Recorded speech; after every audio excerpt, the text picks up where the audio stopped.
বন্ধুরা আজ কিন্তু ব্রয়লার মুরগির বাজার নিয়ে বড় একটা চমক দেওয়া আপডেট আছে। আজ 9 জুলাই 2025।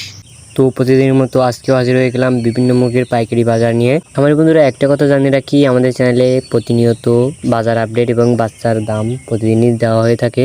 তা আপনারা যদি আপডেটগুলো পেতে চান তাহলে চ্যানেলটা অবশ্যই সাবস্ক্রাইব করে রাখবেন। তো চলুন এবার জেনে নেওয়া যাক কোন মুরগির দাম কত চলছে।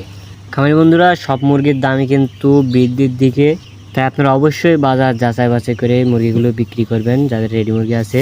তো আজকে সোনালি চলতেছে 240 থেকে 250 টাকা, টাইগার 210 টাকা থেকে 220 টাকা, কালার বার্ড চলতেছে 220 টাকা থেকে 225 টাকার ভিতরে। আজকে ব্রয়লার মুরগি বিক্রি হচ্ছে 130 টাকা থেকে 150 টাকার ভিতরে। বন্ধুরা, আমি একটা কথা সবসময় বলি, এলাকা ভেদে দাম কম বেশি হতে পারে। নিয়মিত আপডেট পেতে চ্যানেলটি সাবস্ক্রাইব করে পাশে থাকুন।